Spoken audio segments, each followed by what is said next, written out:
نبی کریم صلی اللہ تعالیٰ علیہ وآلہ وسلم کا پاکیزہ فرمان ہے الدین یسر، جو دین پر چلنا چاہے اس کے لیے دین کوئی مشکل نہیں، بہت آسان دین بنا کر اللہ پاک نے اللہ کے نبی علیہ الصلوۃ والسلام کے واسطے سے ہمیں یہ دین اور یہ طریقہ دیا ہے۔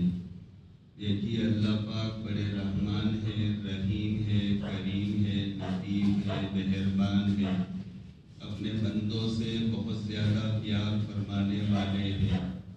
اللہ تبارک و تعالیٰ سے بڑا دنیا اور آخرت میں کوئی رحیم اور کریم نہیں۔ ایک اللہ والے بیان فرماتے ہیں کہ کل میدان حشر قائم ہو اور اللہ پاک حساب کتاب لے رہے ہو، اور اس موقع پر اللہ پاک مجھے بلا کر کے یہ فرمائے کہ میرا بندہ اگر تو چاہے تو تیرا حساب میں کروں، اور اگر تو چاہے تو تیرا حساب تیری ماں کے حوالے کروں۔ تو دنیا کی کوئی ماں ایسی نہیں جو اپنے اولاد کے لیے برا سوچنے والی ہو، لیکن وہ اللہ والے فرماتے ہیں کہ میں اپنا حساب اپنی ماں کے حوالے نہیں کروں گا، اللہ کے حوالے کروں گا۔ اور وجہ یہ بیان کی کہ میری ماں جب میرے لیے جہنم اور عذاب کو نہیں پسند کرے گی تو دنیا بھر کی ماؤں کو ممتا، پیار اور محبت دینے والا اللہ ان سب سے زیادہ پیار کرنے والا ہے۔ تو جب اللہ ساری دنیا کی ماؤں سے زیادہ پیار کرنے والا تو وہ اللہ میرے لیے عذاب کو کیسے پسند کرے گا؟ اس لیے میں اللہ تبارک و تعالیٰ کے حوالے کروں گا اپنا فیصلہ۔ ایسا کریم اللہ، اپنے بندوں سے پیار کرنے والے اللہ، رحیم اللہ، انہوں نے اپنے بندوں کے لیے ایک طریقہ پسند کیا۔ ایک دنیا کی ماں، دنیا کا باپ یہ نہیں چاہتا کہ میری اولاد پر کوئی بوجھ پڑے۔ اگر کوئی کٹھن کام ہو تو وہ باپ خود ہاتھ بٹاتا ہے تاکہ میرے بیٹے پر بوجھ نہ پڑے۔ تو جس اللہ کے پاس جو رحم کرم کا معاملہ ہے اس کا کروڑواں حصہ بھی ایک باپ کو نہیں ملا، ایک ماں کو نہیں ملا، تو وہ ماں اور وہ باپ اپنی اولاد کے لیے کٹھنائی کو، تکلیف کو، مشقت کو وہ ماں پسند نہیں کرتی کہ میرے اولاد پر کوئی ایسا بوجھ نہ ڈالا جائے جس سے اولاد پریشان ہو۔ تو ان سب سے زیادہ پیار کرنے والا اللہ، اس نے اپنے بندوں کو ایک کام سونپا ہے۔ تو ظاہر سی بات ہے کہ وہ کام، وہ طریقہ، وہ راستہ بہت ہی آسان ہوگا۔ اپنے بندوں کی رعایت کرتے ہوئے اللہ پاک نے وہ دین اور یہ طریقہ دیا ہے۔ اللہ ایک تو خود اتنے رحمان اور رحیم ہے، اور اس کے ساتھ ساتھ جن کے واسطے سے اللہ پاک نے ہمیں دین دیا، طریقہ دیا، وہ رحمت للعالمین ہے۔ صرف انسانوں کے لیے نہیں، اپنی امت کے لیے نہیں، بلکہ عالمین کے لیے۔ عالمین میں آسمان اور زمین کی ساری مخلوقات آ گئی، تو سارے عالمین کے لیے اللہ پاک نے اللہ کے نبی علیہ السلام کو رحمت بنا کر بھیجا۔ تو وہ دینے والا رحمان جس کے واسطے سے دیا وہ رحمت للعالمین۔ اگر کوئی کٹھن اللہ کا حکم ہوتا تو اللہ کے نبی علیہ السلام امت تک وہ بات آنے سے پہلے اللہ تبارک و تعالیٰ سے سفارش کروا کر کے اس میں آسانی کروا دیتے۔ جیسے مشہور بات ہے کہ ہم نے سنا ہے کہ اللہ پاک نے 50 نمازیں دی تھی، لیکن نبی کریم صلی اللہ تعالیٰ علیہ وآلہ وسلم نے کم کرواتے کرواتے 5 نمازیں رکھی۔ لیکن میرے اللہ پر ہم سب قربان جائے، اللہ پاک نے دی نمازیں تو 5 میرے نبی کے واسطے سے اور سفارش سے، لیکن فرمایا کہ 5 پڑھو گے تو 50 کا ثواب دوں گا۔ تو 50 نمازیں اللہ پاک نے دی تھی، لیکن رکھی 5، پڑھو گے 5 تو 50 کا تمہیں ثواب دیا جائے گا۔ تو وہ اللہ نے بہت پیار کے ساتھ میں پیارے نبی کے واسطے سے پیارا طریقہ دیا، جس پیارے طریقے کا نام ہے دین، جس کا نام ہے شریعت۔ دین اور شریعت کا مطلب ہے اللہ کی طرف سے دیے ہوئے پیغامات، اللہ کی طرف سے دیا گیا چلنے کا ایک راستہ، اس کو کہا جاتا ہے دین اور شریعت۔ یہ بہت آسان ہے۔ اب اتنی آسان دین اور شریعت اللہ پاک نے ہمیں دیا میرے بھائیوں، کہ جس پر چلنا کوئی مشکل نہیں، اور پھر بھی اگر ہم اس پر نہ چلے تو اس کا مطلب کیا ہوا، یہ آج کی مجلس میں ہمیں سمجھنا ہے۔ اس کا معنی یہ ہوا کہ ہم اللہ کی بغاوت پر اتر گئے۔ یہ بات میری جملہ یاد رکھنا، اللہ نے بہت آسان طریقہ دیا۔ بہت پیار کرنے والے حضرت پیر ذوالفقار نے اپنی کتاب میں ایک واقعہ لکھا ہے، بہت اچھا واقعہ۔ اچانک ابھی مجھے یہ پیار پیار کا لفظ بول رہا تھا، یاد آ گیا کہ ایک صاحب جس کی اکلوتی بیٹی تھی، بیٹا بھی نہیں، دوسری کوئی بیٹی بھی نہیں۔ جب ایک بیٹی ہو اور وہ بڑے ارب پتی خرب پتی تھے تو وہ بیٹی کو کیسے پالا ہوگا؟ اپنی ہاتھ ہتھیلی پر بٹھا کر اس کو پالا، کھلایا پلایا، بڑا کیا۔ لیکن وہ اپنے باپ کی محبت کی وجہ سے بیٹی نے پٹری بدل دی، لیکن باپ جب تک تھا وہاں تک تو وہ ٹھیک چلتی رہی۔ لیکن باپ کے چلے جانے کے بعد میں اس نے پوری لائن بدل دی۔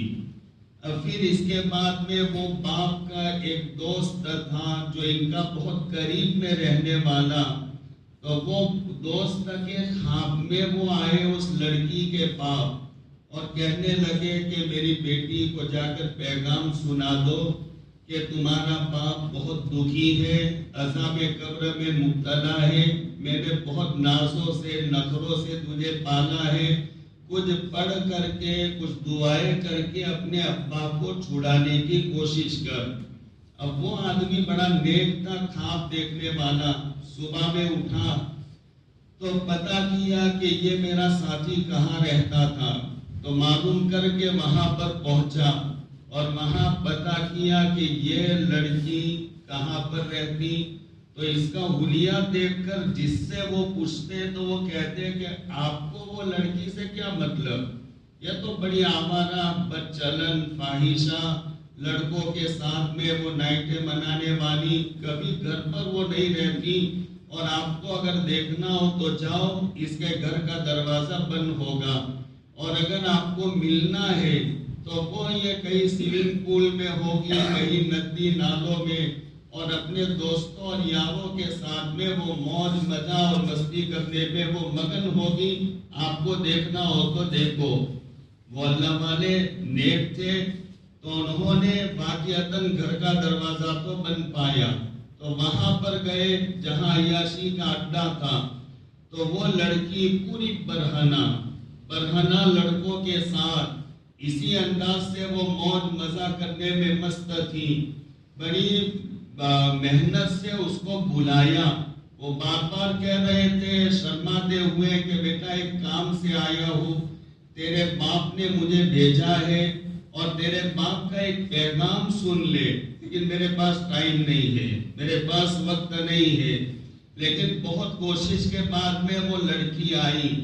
آنے کے بعد میں وہ لڑکی کو وہ پورا خواب سنایا۔ جب خواب سنا تو وہ لڑکی کو اس سے کوئی مطلب نہیں تھا، اس نے مذاق میں ایک چلو وہی سوئمنگ پول کے پانی کو لے کر یوں اچھالا اور کہا کہ لو یہ میرے باپ کے لیے ایصال ثواب۔ تو بیچارہ اور شرمندہ ہو گیا۔ بیٹی، لڑکا تو سمجھ میں آئے لیکن بیٹی وہ تو اپنے ماں باپ کے لیے مر جاتی ہے۔ رات کو 2 بجے پتا چلے کہ باپ یا ماں کی طبیعت خراب ہے، بیٹا گھر میں سویا ہے، اس کا دروازہ کھٹکھٹایا جائے جواب نہیں دیتا، لیکن وہ بیٹی سنے جو تیسرے محلے میں رہتی ہے، وہ بیٹے کے پچھلے روم میں سے آنے سے پہلے وہ ہم سب کا لگتے جگر آ جاتا ہے۔ 2 بجے 2:30 بجے کہ ابا سنا تھا آپ کی طبیعت خراب ہے، ماں سنا آپ کی بہت طبیعت خراب ہے، اس کا نام ہے بیٹی، جو ماں باپ اس کے لیے اپنی جان دے دیتی ہے، لیکن وہ بیٹی نے یہ برتاؤ کیا تو بیچارے بڑے شرمندہ ہوئے، واپس چلے گئے۔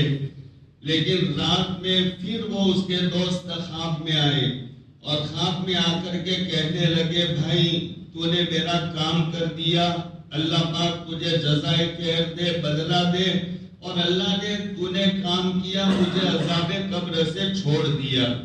تو کہا کیا میں نے کام کیا؟ میں گیا تو تھا لیکن آپ کی بیٹی نے کوئی اثارِ ثواب نہیں کیا، وہ تو اور زیادہ مجھے شرمندہ کیا، اور وہ مذاق پر چڑھی ہوئی تھی اور ایسے مذاق میں کہا۔ تو وہ صاحب جو بڑی اچھی حالت میں تھے انہوں نے جواب دیا، میری بیٹی نے ایک چلو پانی یوں پھینکا، یوں کہتے ہوئے لو یہ میرے باپ کو اس کا ثواب پہنچے، ایثارِ ثواب کیا۔ تو ایثارِ ثواب کی نیت سے چلو پانی پھینکا، جہاں پانی پہنچا وہاں ایک کیڑا تھا جو پانی نہ ملنے کی وجہ سے دم توڑنے کی چکر میں تھا، کہ وہ پانی کا ایک بوند اس کے زبان پر اور اس کے منہ میں پہنچ گیا، اور وہ کیڑے کو زندگی مل گئی اور اس کا دل خوش ہو گیا، اور اس کے نتیجے میں اللہ پاک نے مجھے معاف کر دیا۔ میرا اللہ اتنا رحیم ہے۔ میں اپنے نوجوانوں سے کہتا ہوں، میرے نوجوان بچوں، اللہ کی رحیمی سے، اللہ کی کریمی سے، اللہ کی مہربانی سے ہم دھوکہ کھا رہے ہیں، اور بغاوت اس کا مقابلہ یہ اللہ پاک نے بڑا دین آسان دیا، اتنا بیان کرنے والے کہ بہانہ تلاش کر کر کے اللہ پاک اپنے بندوں کو بخش دینا چاہتے، اپنے بندوں کو معاف کر دینا چاہتے۔ قرآن کریم میں میرے اللہ کا پاکیزہ فرمان، ما یفعل اللہ بعذابکم ان شکرتم وآمنتم، ارے میرے بندوں، میں نے تمہیں دکھ دینے کے لیے نہیں بنایا، میں نے تمہیں عذاب دینے کے لیے نہیں بنایا، میں نے تمہیں اس لیے نہیں بنایا کہ جہنم کا تمہیں ایندھن بناؤ۔ جہنم کے ایندھن بننے کے لیے اور ہے میرے بندو، تم نہیں ہو، تم نہیں ہو جہنم کے ایندھن بنو۔ میں تمہیں عذاب دے کر کے کیا کروں گا؟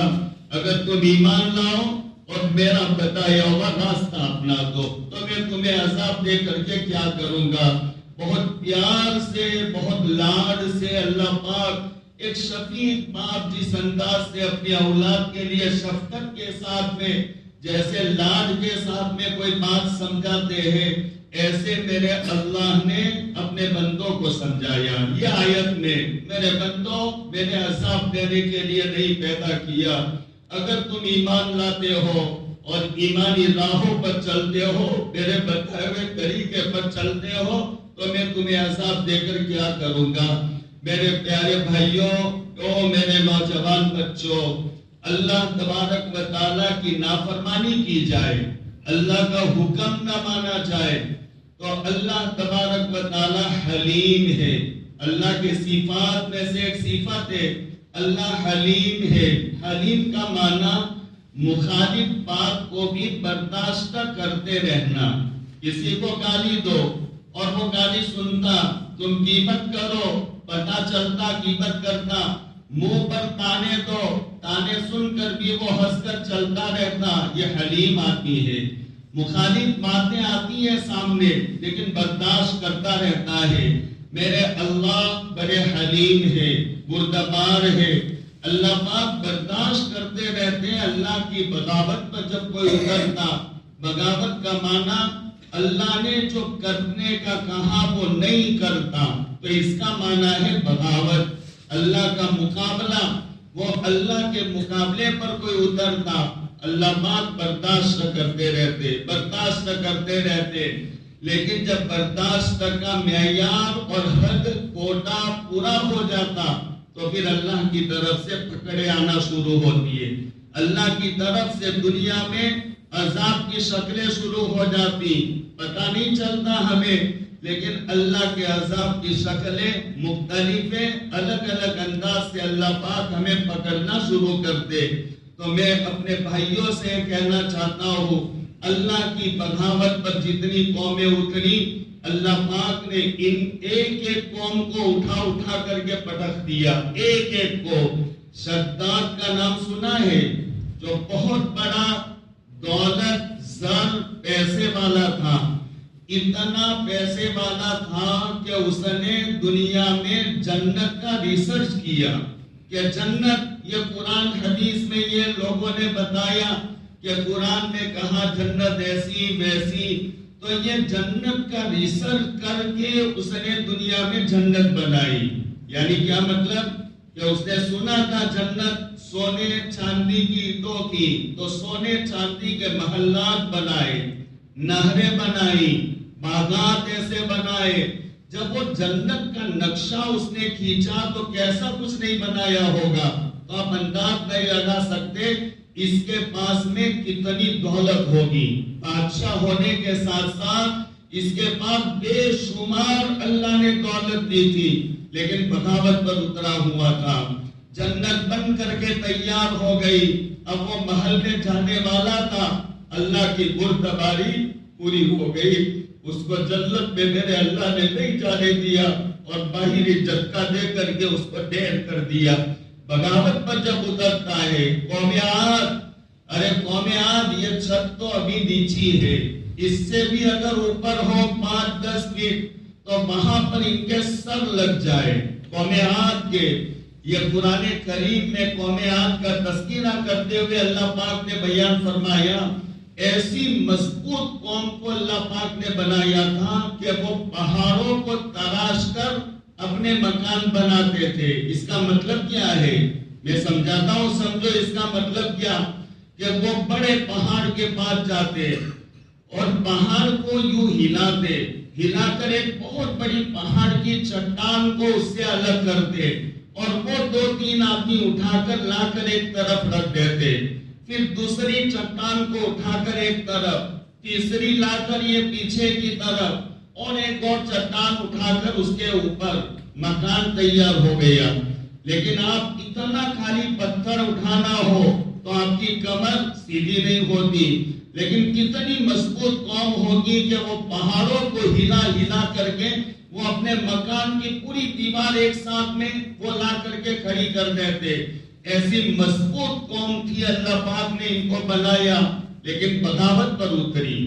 اللہ نے جو احکام دیا، جو طریقہ دیا، پسند نہیں آیا، بغاوت پر اتر گئی. وقت کے نبی نے ان کو کہا کہ اللہ کے بندو، اللہ کی بغاوت سے بات آ جاؤ، اللہ کا عذاب آنے والا، مانے نہیں. عذاب کا وقت بھی آ گیا اور کہا کہ اب عذاب کل آنے والا ہے. تو انہوں نے کہا کہ کیا عذاب آئے گا؟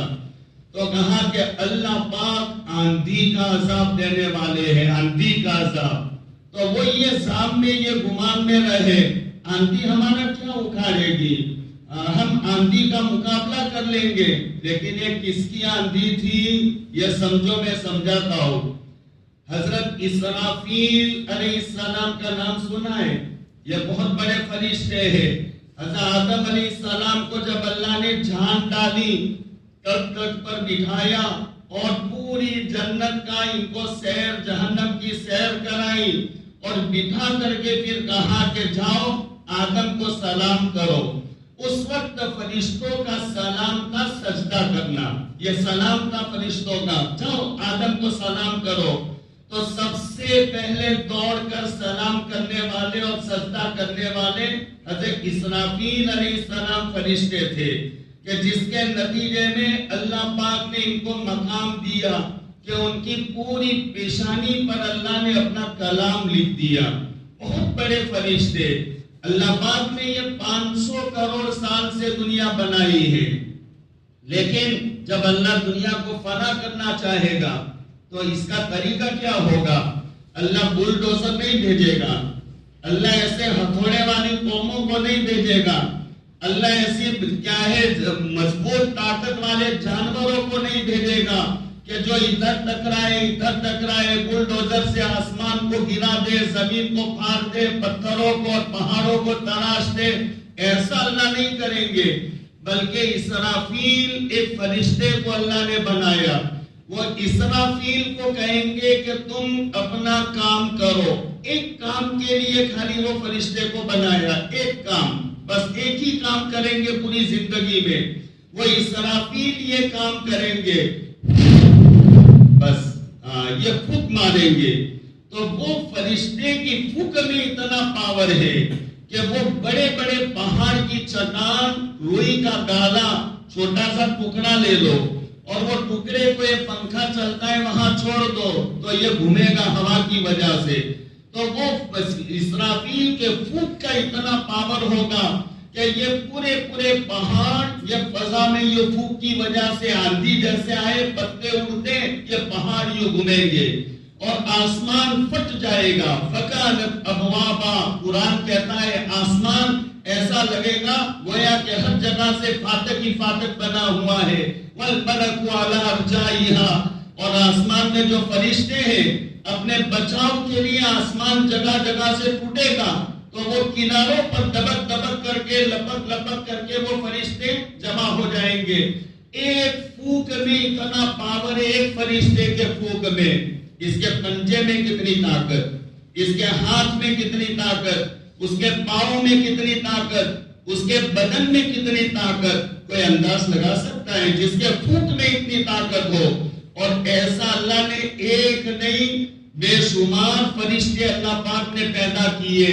ایسے اللہ پاک نے مضبوط اونٹوں جیسے، ہاتھی جیسے، درندوں جیسے جانوروں کو اللہ نے اربوں کی تعداد میں پیدا کیا، ان سب کو طاقت دینے والا اللہ یہ کتنا طاقت والا ہوگا، انداز لگاؤ اللہ کی طاقت کا کہ اتنی ساری طاقت دینے والا اللہ ایک فرشتے کو اتنی طاقت دے کہ اس کے پھونک کی وجہ سے یہ آسمان جو 500 کروڑ سال سے ٹکا ہوا ہے، اور اللہ کہتا ہے کہ آسمان کو دیکھو، دیکھو، سارے بندوں کو کہتے دیکھو، اور پھر کہتے فرجع البصر کرتین، ارے بار بار دیکھو میرے آسمان کو بنائے ہوئے کو، هل تری من فطور، تم ایک چھت بناتے ہو تو وہ چھت 50 سال میں اس کے پوڑے گرنے لگتے، ریپیئر کام شروع ہو جاتا، میں نے 500 کروڑ سال سے بنایا اور قیامت تک کے انسانوں کو کہا دیکھتے رہو آسمان، قیامت تک کے لیے یہ آیت ہے، دیکھتے رہو، کیا میرے آسمان میں کوئی پوڑا پڑتا نظر آتا، کوئی درار تمہیں نظر آتی، تو نہ معلوم کیسا اللہ پاک نے وہ آسمان کو بنایا، 500 کروڑ سال سے ٹکا ہوا، لیکن ایک پھونک کی وجہ سے، اور کتنا بڑا آسمان ہے معلوم ہے، یہ پوری زمین، یہ تینی والا نہیں، بناسکانٹا نہیں، گجرات نہیں، پورا انڈیا اپنا نہیں، پوری دنیا کو اگر پہلے آسمان میں چھوڑ دی جائے تو وہ آسمان میں گم ہو جائے، اور ایسے وہ پہلے آسمان کو دوسرے آسمان میں چھوڑ دے تو وہ پہلا آسمان کھو جائے، نظر نہ آئے، اور 7 آسمانوں کو اگر کرسی اللہ کے عرش میں چھوڑ دیا جائے تو وہ نظر نہ آئے، گم ہو جائے۔ اللہ نے اتنی بڑی بڑی مخلوقات، اتنا بڑا آسمان کہ یہ زمین کو اگر اس میں چھوڑ دیا جائے تو یہ زمین نظر نہ آئے، پہلے آسمان میں اتنا بڑا اللہ نے پہلا آسمان، اس سے کئی گنا بڑا اللہ نے دوسرا آسمان، ارے میرے اللہ کی قدرت کا کوئی انداز نہیں لگا سکتا، کتنے قادر مطلب، وہ اللہ کی طرف سے جب عذاب کا فیصلہ ہو تو یہ اس کا مقابلہ کوئی دنیا کی طاقت نہیں کر سکتی، لیکن قوم عاد نے کہا کہ ہم مقابلہ کریں گے، آنے دو آندھی، اور پھر وہ 5-5 6-6 آدمی کھڑے ہو گئے ایک دوسرے کے ہاتھ پکڑ کر، اللہ کی طرف سے آندھی شروع ہو گئی، تو یہ تو وہ قادر مطلق کی طرف سے یہ آندھی شروع ہوئی تھی، اللہ نے ان کے پاؤں کو اکھاڑ دیا زمین سے اور اوپر لے گئے، اور ایسا پٹکا کہ ان کی پسلیوں کو، کھوپڑیوں کو پھوڑ دیا میرے اللہ نے، اور اللہ پاک قیامت تک کے انسانوں کو کہتا ہے وہ طاقتور قوم جب بغاوت پر اتری تھی تو اس کا حشر کیا ہوا، صبح میں اٹھ کر تو دیکھتا کأنہم اعجاز نخل خاویہ، گویا کہ کھجور کے لمبے لمبے جھاڑ اور درخت پڑے ہوئے ہو، نشے میں تھے، ہم طاقتور اللہ کے عذاب کا مقابلہ کریں گے، لیکن اللہ نے ان کے پاؤں کو اکھاڑ دیا، اکھاڑ کر ایسا پٹکا کہ جگہ جگہ پر وہ لمبے ترنگے تھے۔ اس نے میرے اللہ نے کہا آپ دیکھو گے کھجور کے جھاڑ پڑے ہوئے ہیں۔ قوم لوط جب بغاوت پر اتری، اللہ نے اس کو زمین کے ساتھ آسمانوں پر اٹھایا اور اس کو پلٹ دیا اور پھر ان پر پتھروں کی بارش کر دی، پتھروں کی بارش، اور جو وہ ایریے میں حاضر نہیں تھا، قرآن میں ہے مفسرین نے لکھا وہ پتھر نام کے ساتھ میں اللہ پاک نے بھیجا، تو جو وہ ایریے میں نہیں تھا وہ پتھر یوں گھومتا رہتا تھا ایریے میں۔ جب وہ ایریے میں آیا اور وہ پتھر نے اس کے سر کو پھوڑ دیا، ایک کو نہیں بچایا، ایک کو نہیں بچایا۔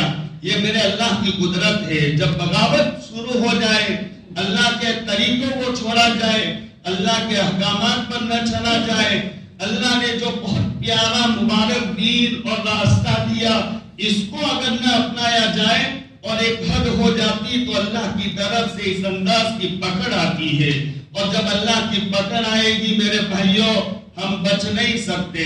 ہاں یہ بات من تمام کہتے ہیں اللہ کا شکر ہے، سب جگہ پر اللہ کی طرف سے آزمائش، لیکن ہمارا علاقہ اللہ کا کرم ہے۔ لیکن میں سمجھتا ہوں یہ دھوکے میں نہ رہے۔ اب میرا نوجوان بہت تیزی کے ساتھ سود پہ جا رہا ہے۔ ایک بینک تھی ہمارے چھاپی گاؤں میں جو سالانہ 10 لاکھ کا منافع کرتی تھی، اور یہ تاج کے ایریے میں آ گئی تو آج اس کا سالانہ 40 لاکھ کا منافع ہو رہا ہے۔ کون لینے جاتا ہے انٹرسٹ؟ کون لون لینے جاتا ہے وہاں پر؟ آپ کے تہنیوارہ کے نہیں جاتے تو کون جاتا ہے وہاں لینے پر؟ یہ تاج پر جب وہ اندر گاؤں میں تھی تو وہ سالانہ 10 لاکھ کا منافع کرتی، تاج کے ایریے میں آ گئی تو آج 40 لاکھ کا منافع کر رہی ہے۔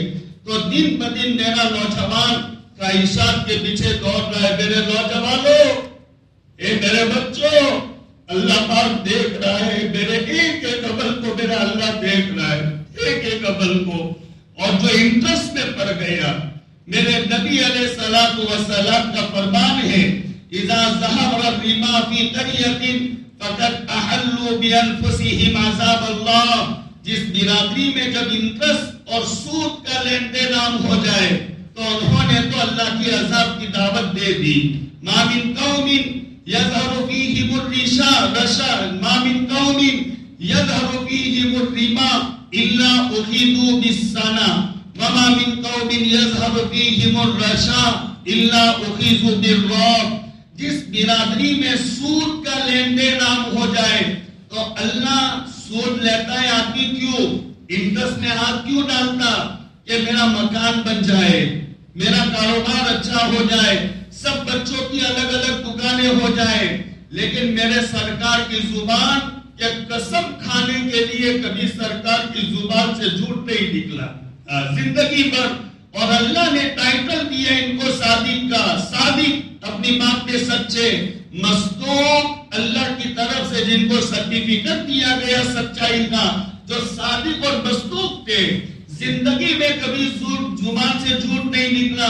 وہ سچے نبی کا سچا فرمان ہے کہ اگر تم جس کی انٹرسٹ میں ہاتھ ڈالو گے تو اللہ کا پہلا عذاب آئے گا، تمہارا گھر جائے گا، تمہارا بنگلہ جائے گا، تمہاری کاریں جائے گی، تمہاری فیکٹریاں جائے گی، تمہاری زمین جائے گی، جو بچوں کے لیے پلاٹ خریدا وہ جائیں گے، اور تم پھکڑ اور کنگال بن جاؤ گے، کلاش بن جاؤ گے، بیڑی اور گٹکا کے پیسے نہیں ہوں گے۔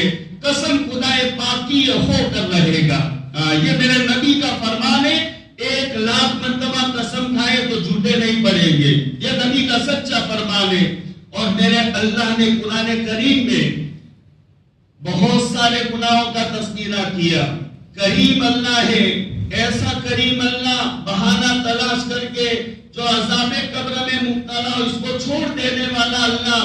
لیکن زنا کا تذکرہ کیا، شراب کا تذکرہ کیا، جھوٹ کا تذکرہ کیا، والدین کی فرما برداری نافرمانی کا تذکرہ کیا، یہ بہت سارے تذکرے۔ حتیٰ کہ تم ٹرین میں اور بس میں جاتے ہو تو تو تمہارے پاس میں بیٹھنے والا والصاحب بالجنبی، لہذا وہ پڑوس میں ٹرین اور سفر میں سفر کا ساتھی، لہذا وہاں تک میرے اللہ نے تذکرہ کیا کہ کیا برتاؤ کرو گے. سب باتوں کو اللہ پاک نے کھول کھول کر کے سمجھایا.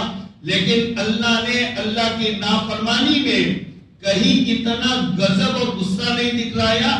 جبکہ انٹرسٹ کی باری آ گئی تو میرے اللہ کا یہ سخت لہجے میں اعلان آ گیا، اے ایمان والو چھوڑ دو انٹرسٹ.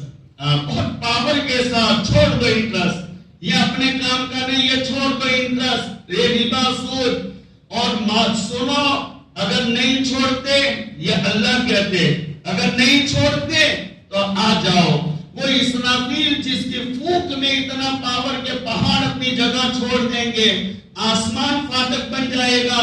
ایسے کروڑوں اسرافیل کو بنانے والا میں اللہ قادر مطلق چیلنج کرتا ہوں. یہ اللہ کہتے میں چیلنج کرتا ہوں کہ ایک طرف تو اور ایک طرف میں، مجھ سے لڑنے کے لیے آ جا. فَأْذَنُوا بِحَرْبٍ مِّنَ اللَّهِ، اللہ سے لڑنے کے لیے آ جا سامنے. اور میں اللہ جب اسرافیل کی پھونک سے دنیا تباہ کر دے تو وہ انٹرسٹ میں ہاتھ ڈالنے والے کو اللہ کہتا ہے ایک طرف تو دوسری طرف میں. کیسے وہ آدمی بچ سکتا ہے؟ کیسے وہ نہیں اچھڑے گا؟ ارے دنیا حیران رہ جائے گی. اور وہ منٹوں میں، جھٹکوں میں، وہ دیکھتے دیکھتے یہ سارا کی ساری ملکیت پراپرٹی اس کی جائے گی، ہاتھ میں کوڑی نہیں بچے گی. یہ اللہ تبارک و تعالیٰ کا یہ عدل فیصلہ ہے. اس لیے میرے نوجوانوں، اللہ کی بغاوت سے باز آ جائے ہم سب. میں اپنے آپ کو بھی کہتا ہوں، اللہ بڑے دیالو ہے، بڑے معاف کرنے والے. اللہ کے سامنے ہاتھ جوڑ کر کے پہلے منت کر لے، معافی مانگ لے اللہ تبارک و تعالیٰ سے. اللہ معافی مانگنے والوں سے بڑا پیار کرتے ہیں. نہ مانگنے والوں سے اللہ پاک ان کو پسند اور محبت نہیں کرتے. مانگنے والوں سے خوش ہوتا ہے اللہ. اس لیے خوب مانگے اللہ تبارک و تعالیٰ سے. پچھلی زندگی سے ہم توبہ کر لے، استغفار کر لے اور پکا ارادہ کر لے کہ آج سے کبھی ہم اللہ کی نافرمانی نہیں کریں گے. کہو انشاءاللہ. کبھی بغاوت نہیں کریں گے میرے بھائیوں. قوم لوط کی طرح پٹک پٹک کر کے اللہ پاک ہمیں بھی مار سکتا ہے. میں یہ کہہ رہا تھا، یہ جملہ ہمیں دھوکہ دے رہا ہے. اب میرے نوجوان بچوں نے پٹریاں بدل دی ہے، میری نوجوان بچیوں نے اب راستہ بدل دیا ہے. اتنا کہا جاتا ہے ہر جگہ پر، اس کے باوجود بھی دیکھا جائے. ارے میں آپ کے تیلیوانہ کی بات کرتا ہوں. آپ کے تیلیوانہ کے نوجوان شراب کے عادی ہے. ہاں میری بات آپ یقین مانے، آپ کے تیلیوانہ کے نوجوان یہ شراب کے عادی ہے. یہاں تاج پر ایک جگہ پر بکتا ہے. یہ دین میں 1 سے 1.5 لاکھ کی شراب بکتی ہے. کون پیتا ہے؟ وہ کون پیتا ہے؟ کون جاتا ہے وہاں پینے کے لیے؟ ارے میرے نوجوان بچوں، یہ پٹری مت بدلو. یہ راستہ ہمارے لیے نہیں ہے، یہ راستہ ہمارے لیے نہیں ہے. شراب کا عادی سب سے بڑی نحوست اس پر یہ ہوتی ہے کہ موت کے وقت میں زبان پر اللہ کا بول نہیں آتا ہے. شراب کے عادی اللہ کے بول کے بغیر اس کی موت آتی ہے. تو یہ نوجوان نے پٹریاں بدلنا شروع کر دی. بیاج میں پڑ گیا، انٹرسٹ میں پڑ گیا، لون میں پڑ گیا. معمولی اپنے موبائل کے چکر میں وہ انٹرسٹ لینا شروع کر دیا. ایک بائک کے چکر میں لون میں اور انٹرسٹ میں اس نے ہاتھ ڈال دیا. یہ تباہی کے دروازے ہیں. یاد رکھو، یہ تباہی کے دروازے. اگر یہ باز نہیں آئے اس سے، اللہ کی پکڑ کا انتظار کرو.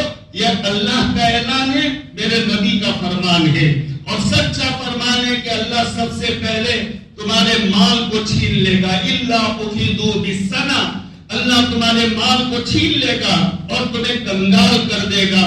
یہ نبی کا فرمان کبھی جھوٹا نہیں ہوگا.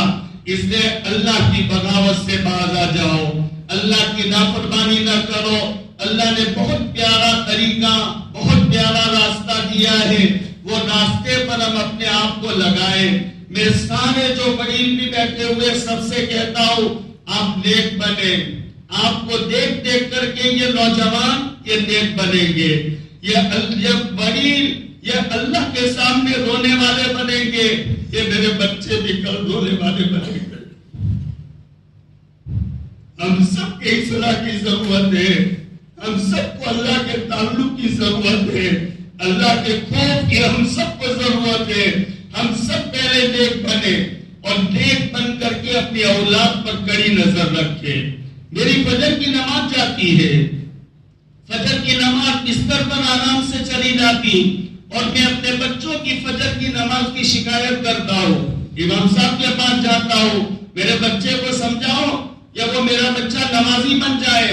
حضرت عبداللہ ابن مسعود رضی اللہ تعالیٰ عنہ بہت بڑے جلیل القدر صحابہ میں ان کا شمار ہے۔ میرے آقا نے فرمایا میرا عبداللہ اتنا بڑا صحابی ہے کہ وہ جو پسند کرے وہ میری پسند ہے، وہ جو ناپسند کرے وہ میری ناپسند ہے۔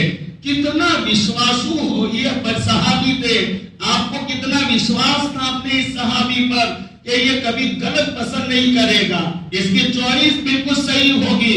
تو کہا جو عبداللہ پسند کرے میری پسند، عبداللہ ناپسند کرے وہ میری ناپسند۔ لیکن وہ حضرت عبداللہ ابن مسعود کبھی گھر میں نماز پڑھتے ہوتے اور اتنے میں ان کا پوتا، لڑکے کا لڑکا یہ سویا ہوا ہوتا، اٹھ جاتا تو وہ اپنی نماز کو لمبی پڑھتے، لمبی نماز پڑھتے اور سلام پھرنے کے بعد اپنے پوتے کو کہتے کہ بیٹا میں نے تیرے لیے نماز کو لمبی پڑھی ہے۔ اس کا مطلب یہ نہیں کہ ریاکاری کرتے۔ عبداللہ ابن مسعود کا یہ مطلب تھا کہ تو جیسا مجھے دیکھے گا کہ میرا دادا یہ رات میں اٹھ اٹھ کر کے لمبی نمازیں پڑھتا تھا، ظہر کی سنتیں 4 رکعت پڑھا کرتا تھا۔ بہت سے نوجوان طبقہ جن کو اگر وہ پوچھا جائے ایک ایک کو تو شاید مہینے ہو گئے ظہر کی سنت پڑھے ہوئے۔ ظہر کی 4 رکعت سنت کا درجہ حدیث میں تہجد کے برابر قرار دیا، لیکن ظہر کی سنتیں عین وقت پر آنا، فرض پڑھنا اور اس میں بھی 1-2 رکعت گئی اور 2 رکعت سنت پڑھ کر کے بھاگ جانا، ظہر کی 4 رکعت سنت پڑھے ہوئے ہمارے مہینے بیت گئے۔ حضرت عبداللہ ابن مسعود اپنے پوتے سے فرماتے کہ بیٹا تیرے لیے میں نماز کو لمبی پڑھ رہا ہوں، تیرے لیے۔ تو میں اپنے ان سارے وڈیروں سے کہتا ہوں، میں بھی اپنے آپ کو کہتا ہوں، سب سے پہلے ہم سب کو نیک بننے کی ضرورت ہے اور اپنے اولاد پر کڑی نظر رکھنے کی ضرورت ہے۔ میری اگر نمازیں قضا ہو رہی ہے میرا بچہ نماز قضا کرے گا، اگر میرا راستہ ٹھیک نہیں ہے تو میرے بچے کا راستہ بھی ٹھیک نہیں ہوگا۔ البلد سنو ابی، یہ حدیث کے الفاظ ہے کہ بیٹا باپ جیسا، اور بوڑھے کہا کرتے تھے ور جیسا بیٹا اور باپ جیسا بیٹا۔ یہ بالکل سچی بات ہے، یہ بوڑھوں کی بات یہ حدیث کی روشنی میں ہے کہ وہ باپ جیسا بیٹا۔ تو میری زندگی اگر صحیح نہیں تو میرے اولاد کی زندگی صحیح نہیں ہوگی۔ اس لیے ہم سب کو ضرورت ہے کہ ہم نمازی بنیں گے بھائی۔ ارے دیکھو اللہ کا یہ حکم ہے نماز، اس کو اس نیت سے ہم پابندی کریں نماز کی کہ وہ نماز کل میدان حشر میں حدیث پاک میں ہے کہ اللہ پاک حساب لینا شروع کریں گے، تو حساب کے وقت میں اللہ نماز کو دیکھے گا۔ اگر ہماری نماز ٹھیک ہے، فجر کی سنتیں بھی ہے، فجر کی فرض بھی ہے، اور فجر پڑھنے والا حدیث پاک میں ہے کہ فجر پڑھ کر کے جب نکلتا تو اس کے ہاتھ میں رحمان کا جھنڈا ہوتا۔ اس سے پہلے بھی شاید میں آیا تھا، میں نے حدیث بتائی تھی کہ اس کے ہاتھ میں رحمان کا جھنڈا ہوتا۔ تو پورے دین اللہ کی مدد اور رحمان کے سائے میں ہم رہیں گے۔ جاب کرنے جائے، دکان کھولنے جائے، کسی اور جگہ پر، تو رحمان کا جھنڈا میرے ہاتھ میں، رحمان کی مدد میں رہوں گا۔ اور اگر فجر کی نماز میں نے چھوڑ دی تو حدیث میں ہے کہ اس کے ہاتھ میں شیطان کا جھنڈا ہوتا ہے۔ شیطان کا جھنڈا لے کر میں گھوموں گا، کہاں سے میری مدد ہوگی، کہاں سے میری پریشانیاں دور ہوگی۔ جہاں جاؤں وہاں ٹھکرایا جاؤں گا، جہاں جاؤں وہاں پر مجھے دھکے پڑیں گے، اس لیے کہ میں نے فجر کی نماز چھوڑ کر شیطان کا جھنڈا میں نے اپنے ہاتھ میں اٹھا رکھا ہے۔ اس لیے میرے بھائیوں، پہلی مارا میں کوئی بے نمازی نہ رہے، کوئی بے نمازی نہ رہے۔ بے نمازی کی نحوست پورے محلے میں جاتی ہے، اب پورا محلہ اس کی وجہ سے اللہ کی رحمت سے محروم رہتا۔ میرے گھر میں میرا نوجوان بچہ بے نمازی، میرا دادا ہے وہ بے نمازی، میری ماں کی نماز قضا ہو جاتی، جوان بچی کی نماز قضا ہو جاتی، تو پھر اللہ کی رحمتیں میرے گھر میں کیسے آئے گی؟ اس لیے میرے بھائیوں، سب سے اہم فریضہ نماز کا ہے، نمازوں کا اہتمام کریں گے۔ ارے سچے دل سے کہو، اللہ کے گھر میں بیٹھے نماز کا اہتمام کریں گے بھائی، اللہ سے وعدہ کرو۔ اللہ پاک ایک اللہ والے فرماتے کہ ایک ان کا کوئی تعلق والا آ گیا اور کہا کہ اللہ کی نافرمانی کی وجہ سے اللہ پاک پکڑتے ہیں، لیکن میری زندگی تو ایسی بے دنگی ہے اور مجھے کوئی اللہ کا عذاب نہیں آیا، تو وہ کہنے لگے اللہ کا عذاب آپ نماز پڑھتے ہو، سجدہ کرتے ہو کہ نہیں؟ تو کہ اس سے بڑا اللہ کا عذاب کیا ہوگا کہ اللہ نے اپنے سامنے سر جھکانے سے تجھے محروم کر دیا۔ حضرت شیخ عبدالحق محدث دہلوی علیہ رحمہ بیان فرماتے، میں جب نماز پڑھتا ہوتا ہوں اور نماز میں جب میں سجدہ کرتا ہوں تو سجدے سے مجھے سر اٹھانے کا جی نہیں چاہتا، اس لیے کہ مجھے ایسا لگتا ہے، صفت احسان جس کو کہے حدیث میں، مجھے ایسا لگتا ہے کہ رحمان کے دو قدم پڑے ہیں اور اس کے بیچ میں مجھ گنہگار کا سر پڑا ہے، تو مجھے اٹھانے کا جی نہیں چاہتا۔ آخر رحمان کے قدموں کے بیچ میں سے میں اپنے سر کو کیسے اٹھاؤں؟ ارے وہ نماز ہے میرے بھائیوں کہ جس سے زندگی میں مسائل ہمارے نماز کے ذریعے سے حل ہوتے۔ آج کو نماز کا ہمارا ٹھکانہ نہیں، اس لیے نمازوں کا اہتمام یہ اپنی زندگی میں اپنے لیے، کسی اور کے لیے نہیں، اپنے لیے۔ نماز مومن کی معراج، روزی کی برکت کا ذریعہ ہے، مسائل کے حل ہونے کا ذریعہ ہے۔ نماز کے بعد میں آپ جو دعا مانگو اللہ پاک یہ دعا کو قبول کرتا ہے۔ ہم پریشان ہوتے ہیں لیکن جو طریقہ بتایا وہ طریقہ نہیں اپناتے، اس لیے نماز کے اہتمام اور نمازوں کے بعد اللہ سے مانگو۔ دیکھو مسائل کے بادل کیسے چھٹیں گے، کیسے مسئلے حل ہو جائیں گے۔ آپ کو کسی کے یہاں امید لگانے کی ضرورت نہیں، اللہ کے در پہ آ جاؤ، نماز پڑھو۔ ایک بادشاہ کے زمانے میں، شاید ہارون رشید کا یا کون مجھے یاد نہیں رہا، ان کے زمانے میں ایک طالب علم، میرے بہت سارے بچے آج ان کا چہرہ دیکھ کر مجھے اور زیادہ خوشی ہوئی، وہ آپ کے گاؤں کے مہمان بنے ہوئے، ایک جمعہ ملتی ہے ان کو، لیکن مجھے ماں کے اندر ان کی قربانی پر رونا آتا ہے۔ ایک جمعہ کو بھی اللہ کے راستے میں وہ اپنا وقت رہتے، گھر جاتے، ماں کے ہاتھ کی روٹی کھاتے۔ ان بچوں کو بھی سلام کرتا ہوں، میرے پیارے بچوں کو۔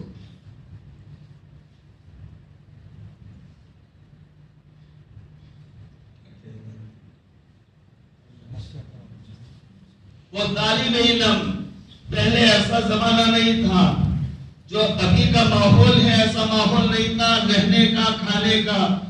وہ آیا، کھانے کا کوئی نظم نہیں تھا، تو پھر ایک دن بھوکا رہا، 2 دن بھوکا رہا، تیسرا دن بھوک میں گیا، پھر برداشت نہیں ہوا تو اس کو راستہ جو نظر آیا تو وہ ایک مسجد میں گیا رات کے اندھیرے میں، جا کر کے اس نے وضو بنایا، وضو بنا کر 2 رکعت نماز پڑھی، 2 رکعت نماز پڑھ کر اللہ کے حضور کہنے لگا، اللہ تیرے نبی کا مہمان ہو، کھائے ہوئے 3 دن ہو گئے، اب تو آنکھوں کے سامنے اندھیرے آتے، اللہ کوئی نصب کر دے، 3 دن ہو گئے کھائے ہوئے۔ ادھر یہ نماز پڑھ کے رو رہا ہے، وقت تک یہ بادشاہ کے خواب میں میرا سرکار جا رہا ہے، اور اللہ کے نبی علیہ السلام نے وہ بادشاہ سے کہا کہ آپ آرام سے محل میں اور نرم گدے پر سوئے ہو، اور میرا ایک مہمان بھوک کی وجہ سے تڑپ رہا ہے رات کے اندھیرے میں، جاؤ اس کی خدمت کرو۔ تو وہ پوچھنے لگے کانپتے کہ اللہ آقا، میں آپ کے مہمان کو کہاں تلاش کروں؟ تو پھر راستہ بتایا کہ جاؤ اپنے آنگن میں سے گھوڑا لو، گھوڑے پر بیٹھ جاؤ، گھوڑے کی لگام کو چھوڑ دو، وہ گھوڑا تمہیں اپنے آپ لے جائے گا۔ گھوڑے پر بیٹھ کر کے لگام چھوڑی، گھوڑا چلا، چلتے چلتے ایک چھوٹی گلی میں گھسا، گلی میں گھس کر کے ایک